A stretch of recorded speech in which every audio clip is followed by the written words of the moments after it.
Baik, terima kasih Anda masih bersama kami di Silang Pendapat. Kita lanjutkan untuk membahas tentang klewer terbakar atau dibakar.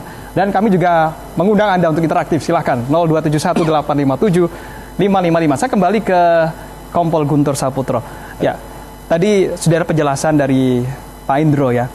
Berapa keterangan yang didapatkan dari saksi. Sementara di sini juga dari tim Lapor Polda Jateng juga pastinya juga banyak saksi di situ ya. Tapi kesimpulannya kesimpulan akhirnya adalah mengerucut kepada listrik, kan begitu.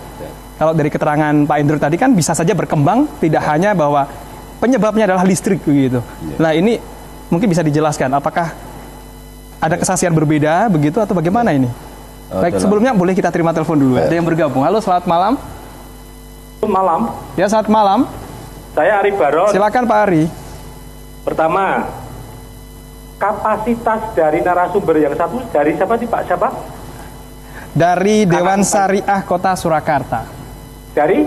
Dewan Syariah Kota Surakarta, Pak Indro. Begini, dari Dewan Syariah Surakarta. Oke. Kapasitas Anda dari mana? Dan apa kewenangan Anda? Yang kedua, tolong perhatikan tentang bahan-bahan tekstil. Kalau terbakar, polyester itu bagaimana, cotton bagaimana, wool bagaimana, campuran itu bagaimana. Kalau tadi Anda hanya sekedar seperti itu, suasana runyam. Mari kembalikan kepada kewenangan sublapor polisi. Dia yang berwenang. Kalau polisi tidak berwenang, tidak akan ngomong seperti itu. Polisi nggak bodoh. Oke. Jadi sekali lagi, karena apa saya ngomong seperti ini? Ya. Yang berasuransi dengan data seperti ini dari kepolisian, maka dia akan segera cair. Tapi kalau ini polisi tidak segera mengambil sikap seperti tadi, karena korsleting, ini ngambang. Baik. Oke Pak Ari. Nah, solusinya kepada pihak kepolisian, tolong segera keluarkan statement seperti tadi, dan kepada seluruh perusahaan asuransi diberitahu bahwa klewer karena konsleting, bukan karena terorisme atau karena pihak yang lain.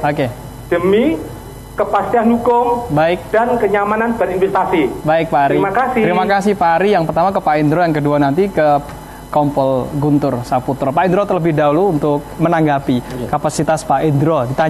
Dipertanyakan oleh Pak Ari ini, masyarakat Kota Solo.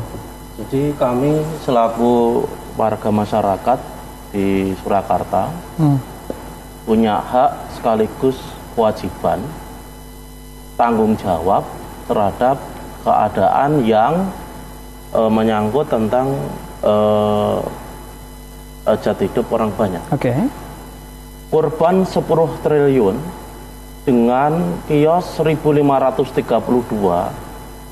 itu tidak sedikit, dan butuh informasi-informasi yang akurat, tidak sepihak, tidak ada intervensi ilmiah, yang itu tidak saja kita lakukan selaku dari Ormas Dewan Syariah, ini juga dilakukan oleh IKADIN, Ikatan Advokasi Indonesia, juga dilakukan oleh IKAPI, Ikatan Pedagang Pasar Indonesia, juga dilakukan oleh Ormas Keagamaan dari Forum Komunikasi Aktivis Masjid. Ya, jadi kami bekerja itu atas dasar kepentingan ilmiah, kepentingan fakta, dan kepentingan yuridis.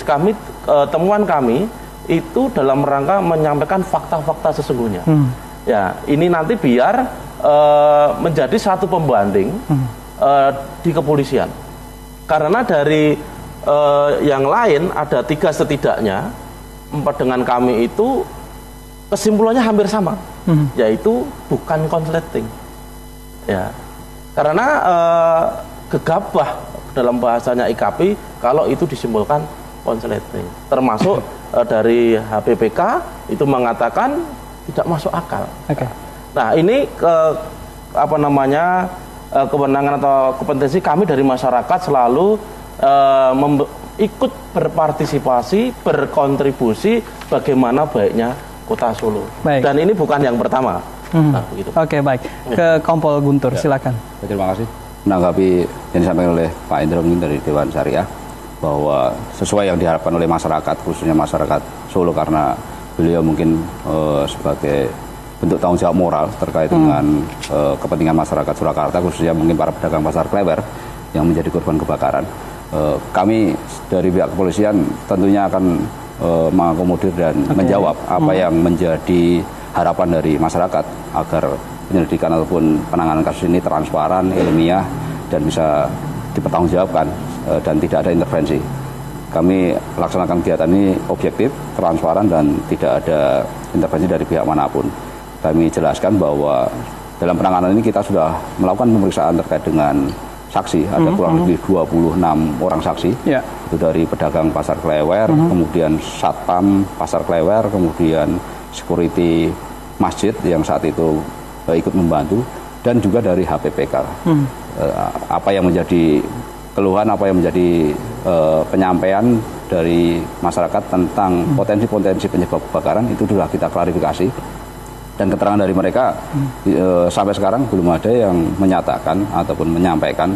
Semisal contoh mungkin bahwa saya menerima sebuah informasi tentang melihat potensi penyebab kebakaran di titik mana, itu sampai sekarang dalam pemeriksaan tidak ada yang menunjukkan hal tersebut, sehingga kita sampaikan kepada masyarakat luas supaya tidak ada berbagai macam asumsi nanti kan, dan kita pastikan karena di dalam penanganan ini kita tentunya mengacu pada KUHP tentang pemenuhan alat bukti, tidak hanya pemeriksaan ilmiah namun juga dibandingkan dengan keterangan saksi. Nah, saksi yang melihat, mendengar, dan menyaksikan peristiwa itu sampai sekarang belum ada yang menyampaikan, menyatakan tentang adanya data atau fakta hukum tentang dugaan sabotase ataupun dugaan penyebab lain kebakaran yang bisa mendukung.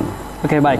Kalau menanggapi dari Pak Ari terkait dengan apa yang sudah disampaikan ke pihak kepolisian kaitan dengan asuransi para pedagang ini yang sudah banyak cair ketika sudah keputusan dari pihak kepolisian. Beberapa waktu yang lalu sudah kita sampaikan ke media cetak tentang hasil akhir dari proses penyelidikan yang kita lakukan tentang apa yang menjadi penyebab utama kebakaran, dan sudah banyak beberapa para pedagang yang mengajukan surat kepada kami, baik itu dari pedagang sendiri ataupun dari pihak OJK, Otoritas Jasa Keuangan, ataupun dari pihak-pihak insurans tentang konfirmasi apakah penyebab kebakaran ini sudah disimpulkan atau belum, dan kita sudah beberapa kali menjawab surat tersebut. Baik, kembali kita terima telepon. Halo, selamat malam. Halo, selamat malam. Ya, selamat malam. Dengan siapa? Dengan Ibu Siti Kasihati. Ibu Siti Kasihati, silakan. Kasihati, ya, silakan Ibu. Ya, terima kasih. Saya kebetulan saat ini juga mendampingi salah satu korban di pasar Klewer. Dan ada beberapa yang juga konsultasi. Terkait dengan penyebab kebakaran ini memang menjadi seri yang menjadi kunjungan di masyarakat, Pak. Karena pada saat awal terjadi hari Ahad, kalau nggak salah saya juga ke sana, di berbagai isu di masyarakat kecil itu memang dibakar gitu. Kami melakukan, misalnya ketika kami jajan di salah satu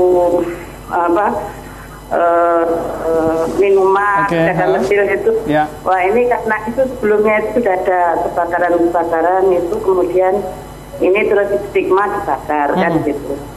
Nah, kami memang tidak fokus di situ, tetapi paling tidak ini kepastian di dalam kelanjutan dan berlangsungan pada para pedagang di pasar Klewer ini menjadi perhatian utama, terutama mereka yang terkait dengan pinjaman pihak bank, dengan giro yang mereka belum bayar.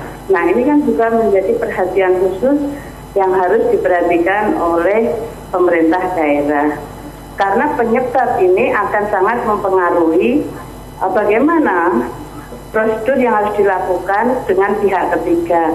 Apakah rescheduling, apakah penghapusan utang, dan lain sebagainya. Itu pikiran saran dari kami. Sehingga kepolisian kami mohon juga untuk tidak menutup mata dengan asumsi yang berkembang. Baik. Mungkin bisa dikembangkan melalui petunjuk-petunjuk yang lain. Kalau Ibu Siti sendiri masih sudah terima belum, Bu?